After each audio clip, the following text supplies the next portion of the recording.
Welcome back to the Gobby Gaffer, and it's part 7 of managing Lille over in France. And let's just get stuck straight in, shall we? Well, we have been on a fine run of form since you were last with me. Toulouse 2-1 win. We had a little friendly in there because there was quite a big, I think it was an international break or something. But then we came back, played Havre, away win, 2-0 winning that one. Marseille was always going to be a tricky game because, they're up with the top 3 or 4 teams in France at the moment. So a home game, 1-1. Wasn't very pleased with that, if I'm honest, but it was fairly predictable because, like I say, Marseille and ourselves are pretty on a level par at the moment. So, 1-1 draw. And then into the Champions League, away game at Besiktas, 3-1 win there. Reims, away from home, 6-1. Don't ask me. I literally have no idea. Well, I think we were 5-0 up after about half an hour. Bonkers game. And they actually did manage to score a goal. And it was quite a good goal. And also, my theory about having an injured player on the opposition that always worries me. Yep, it came to fruition in that game as well. Their left wing back got picked up an injury, stayed on the pitch, because it's done that, isn't it, to frustrate, you get the big plus sign, and it's shining at you like a big beacon. This player's injured. You know he's going to either create a goal or score a goal. And that's exactly what happened. Conspiracy theories? No, they're actually fact. FC Lorient, a home game, and that was a 4-0 win. So today we've got the little matter of Manchester United. We are at home, Manchester United in the Champions League, and we have Clermont away. So they're about 14th in the league. So we should beat Clermont. United, however, are going to be a different kettle of fish. I have done a little bit of transfer business. This is already set up for the 1st of January. A wonder kid, by the way, Argentinian 19-year-old Ruben Dario Godoy. And I've made, I'm not made any changes as such, but I am playing my players in a slightly different way now. So an attacking midfielder coming in, he's very, very valuable. So, he's coming in January. Finance is still looking very, very rosy indeed. 38 million in the bank. Transfer budget of £1 million. Wage budget. We are still under by £100,000 a week. And I have noticed now 1 or 2 of my players are wanted. Bitsiabu is worth 58 million and he is wanted. So whether I'll get some offers in January and bring a bit more money in, I don't know. A weird thing about Football Manager is that usually, I do anyway, I always struggle to find left-footed centre-backs. I've got 4 in this team and I have no right-footed ones. Oh my word. Okay, let's have a look at the league position. And let me just press the right buttons. Paris Saint-Germain, obviously, top of the league. 12 games played, 31 points. We're in second place, 27 points. Monaco, 26. I don't know why I'm reading all these out for you. That's why I put the images on the screen. You can read them yourself. But, it's fairly tight up there. I'd like us to try and pull away a little bit more, though. We ain't overall in PSG, but if we could get second place, that would be a real achievement. Okay, well, it's time to pit ourselves against one of the mights of European football. Yes, it's Manchester United. The only saving grace is we are on our own ground and we're going to have a full packed house of French fans screaming for us to beat one of the giants of English football. Can we do it? I've no idea. Let's get stuck in, shall we? Okay, a slight change to the formation today. I'm going to play with 2 holding midfield players. Although, let me have a quick look at this. We do need to change there. One's a DM, one's an anchor. Yeah, I'm going to play with 2 holding midfield players today. It is United. A draw in this game would do me absolutely fine. If we can nick a win, then brilliant. We are missing Yao Gomez, the 29-year-old elite midfielder, the Brazilian. And when I brought him in, I paid quite a lot of money for him. I thought he was going to be the answer to our, defensive midfield area. But actually, he's he loses his fitness through a game very, very quickly. In fact, by half-time, generally, he's shattered. He's out injured at the moment for a few weeks. So he's not been the player that I thought I was buying. And, you pay big money for an elite midfielder and you think, yep, I'm up in the standard of my team. And actually, I kind of feel at the moment like it's dragged it down. So, anyway, Dalterio in goal, back today. He has been out injured, unfortunately. But, Deswanches has come in and done quite a decent job, actually. But Dalterio back today. We have the back four of Loco, Avia, Bitsiabu and Hamza. The two holding midfield players are Sotelo and Casado. They are both holding midfield players, so they're not playing out of position or anything. I do have quite a lot of players in this team that can hold on to the ball. And the other little thing I'm trying to do, I was playing DeAndrea and Ngoma and switching them as attacking midfielders, but I'm trying to play them both in the same team at the same time. We have the new Argentinian wonder kid coming in who can play attacking midfielder. So, and we do have backup. I mean, Aouar's actually come in and played quite a few games for us and done really well, loads of experience. I've taken him off the transfer list now, so... But anyway, Ngoma's going to be the DLP today. DeAndrea is going to play just behind Windwind and Matos. So I'm expecting the first highlight today to be Manchester United, and then that probably will continue right through the game. I don't think we're going to see a lot of the ball today. And I suppose, the match engine sometimes can be quite poor in representing what's going on the pitch. But then on the other hand, sometimes it can be amazing. We did score a really good counter-attacking goal off camera, and it was a joy to watch. I'm thinking, if it can do that, why does it have to act the buffoon, when the boot's on the other foot? But anyway, we're 20 minutes in, and we're doing okay at the moment. Okay, half an hour on the clock. Windwine gets absolutely hacked down from behind. And United are out of 10 men after half an hour. Anthony has got sent off. So I never know which button to press it. Do we ignore it because we should try and push forward and try to make it count? Really? Against Manchester United? Manchester United with 10 men are still going to be a force to be reckoned with. I'll just do that and see whether that makes any difference or not. Well, they are down to 10 men now. Can we take advantage of that? Okay, we get the first chance to see whether we do get... are we going to see us taking advantage of that? Ngoma, Sotelo.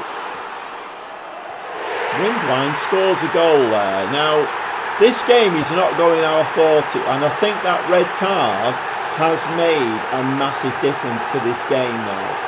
I've been playing Football Manager a long time, and that's the first time I think I've ever seen... I mean, this is a very imbalanced game. United are obviously miles better than Lille, but I've never seen a red card for a top team. Because I always go on about, big game red cards, big game penalties. We've actually got one that favours us. We're winning 1-0 and we're into half time. And of course, we are going to say that we're pleased. I mean, what reaction has that got? Okay, no negative reactions. Let's just play this game very carefully now. Loco, very, very tired on that left-hand side. So the lad we've got on loan, we're going to bring in De Croc. He's going to come in over there. Other than that, we're looking okay. The two DMs are looking quite fit today.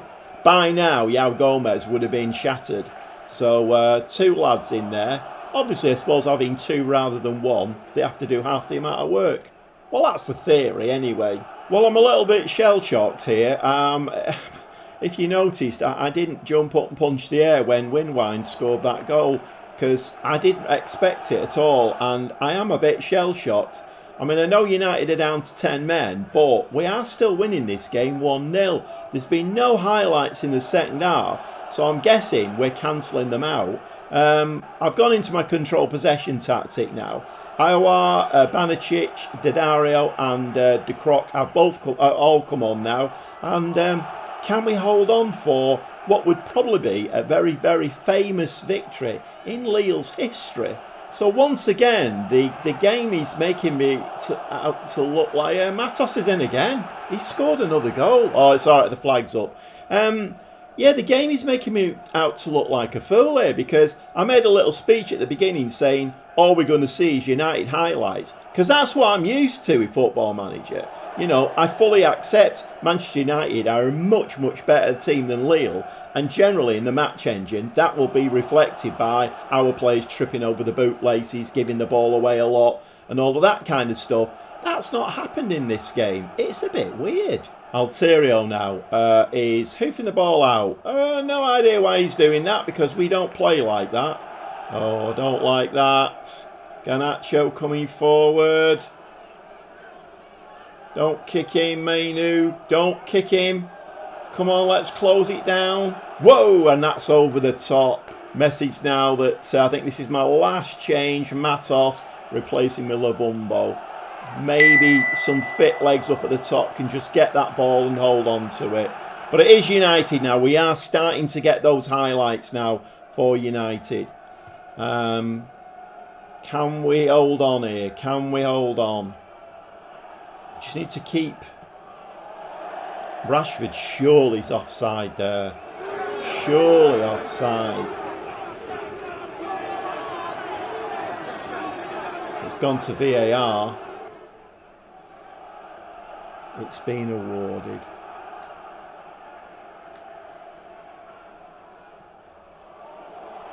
I mean, that was offside. You could even see in the replay there it was offside.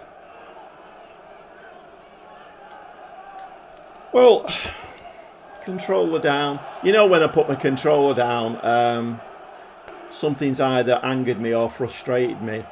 I don't know what to feel about that. I really don't know what to feel about that. I mean, there was hardly any highlights. We had a goal disallowed that would have put us 2-0 ahead. United get a goal with an offside player, because he was definitely offside. There's no doubt about that. Rashford was definitely offside. I don't know what to feel about that. I mean, you know, if I'd step back away from it and think, okay, what is that a good? It's a good result. It is a good result. There's no doubt about it. But I kind of feel like the game's led me down a garden path there, thinking it was going to be the best result in Lille's history. And then United come back and score an offside goal with 10 men. I'm delighted. Absolutely delighted. Those extra 2 points there would have taken us up into the, top 8. Makes a big difference, doesn't it? Well, I'm still really unsure what to think about that game. I'm still a bit shell-shocked, to be honest. Because on the one hand, we were winning that game, looked like fairly easily. But then, you know, the match engine had to have United, because of their stature in the game, it had to have 10-man United come back and get a 1-1 with an offside goal. It had to do it, didn't it? Don't know what to think about that at all. Okay, we move on and we have an away game now against Clermont, and well, another 3 points really. We need to keep winning games. We need to keep the consistency up, because to get second place in the French league, we ain't beating PSG. There is no chance of us overtaking them at the moment. But if we can get second place and be the second best team in France, well, that's got to be a bonus. 3 points coming up, hopefully. It's Clermont. We'll see you in the dugout. Well, after that really tough game, the Manchester United game, kind of feel like I'm going to play with the 2 holding midfielders again. We need to kind of just try and keep it tight, nick a goal, but don't bust a gut in this game.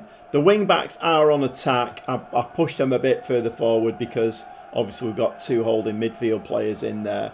But yeah, we don't need to kind of, exert ourselves too much today after that really tough game against United. Altiero in goal, Loco, Avia, Salas and Daddario at the back.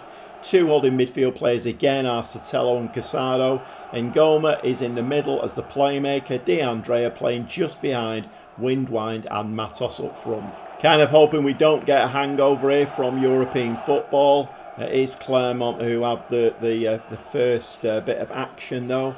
Barr puts the ball in the box, header out. Can we get hoof on that? Yes, we can. Windwine heads the ball forward. Matos now. He's going to have to hold that ball up, which he does do. Get a few men forward. That's the way to play it. Casado, nice ball to Sotelo. Over the top. DeAndrea runs into the penalty area. Yeah, like I say, I don't want to see a hangover from that. We're not getting anything there. No, and we've hit the crossbar. And I don't know. At the moment, I'm reeling a little bit from that United result, and then things like that happen where that section of play there, we probably should have scored a goal there. Sotelo now floats the ball into the box. DeAndrea playing it back to him, I think. Ball into the box. Sotelo now moving forward. We could do with just something really lucky here. Somebody fall over and get a penalty. Ball's headed and it hits the post and just dribbles over the line. Dribbles over the line. Is that a word? I don't know. But DeAndrea there gets his head onto that, and we are winning 1-0. I'm going to have to go and have a lie down after this episode, I think, because the United result, I'm still trying to get my head round. Are we going to have after the Lord Mayor's parade? I think that's one of the expressions, isn't it, in this game? We are winning 1-0. Daddario now. So these two holding midfield players. Windline hits the crossbar once again. So we've hit the crossbar twice in this game and scored a goal. 39 minutes on the clock now, and we have been holding our own. We definitely, both teams are like cancelling each other out. So we are moving into half time now though. Okay, 1 minute of time added on, and in true Football Manager fashion, we do get a highlight with seconds to go in the first half. Commonly known as JBH's just before half time. Matos gone way too far out wide with that. Dario, and that is a lovely finish from Giuseppe Daddario. Very, very nice indeed. And that's the benefit of having your wing-backs pushing on and getting to the penalty area. Obviously, you've got to be careful at the back. But I've got two fairly good DMs in there to marshal, just in front of the two centre-backs. But we are winning 2-0 now, and that's a little bit more comfortable. We're going to give them a please, and I think in the second half now, we're just going to go straight into the control possession tactic, because I don't want the player. There's too many games coming thick and fast at the moment. We've got Liverpool and Arsenal still to play in the Champions League. They are going to be very tough. I'd like to try and get into the knockout stages because this is a bit more money. I don't want to, finish in a position where, although I think you do we drop into the Europa League? Can't remember now. I'm not sure. But anyway, let's move into the second half. So with the players on the instruction now, just to hold the game. Don't do anything fancy. Don't need to bust a gut. We need to, preserve our energy for the coming games. But it is Clermont coming forward now. Ball into the box. That's headed into the back by Stein. And it is 2-1 now. So we didn't do very well controlling possession there, did we? A breakaway from Clermont. 4 changes now. Try and hold on to this lead. Aouar and Banicic have come on in midfield. They're not really defensive midfield players, but playing this like 2 holding midfield players and having Yao Gomez out, it's not ideal really. But De Croc and Hamza have come on at full backs, but we are defending now. Matos picks the ball up in midfield. DeAndrea to Windline. Plays the ball over to Ngoma. We have got a few bodies forward now. Don't send too many bodies forward, lads. I mean, if we can nick a third, great. But it's control possession. That's what we're meant to be doing. Just keep hold of the ball. Don't commit too many players forward. De Croc, Andrea. Plays the ball to Banicic. He can hit that. Can he hit it? He certainly can. And that's the third goal. And that should tie up all 3 points. And, did they hear my words of wisdom on the touchline? I'm just saying, look, don't commit too many bodies forward.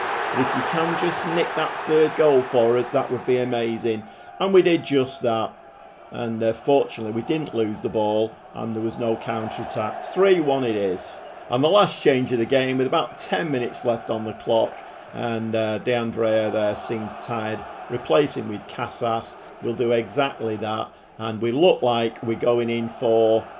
Well, let's not speak too soon. There's 10 minutes left on the clock and Clermont do have an attack. Ball's headed in the back of the net. So I have spoken too soon.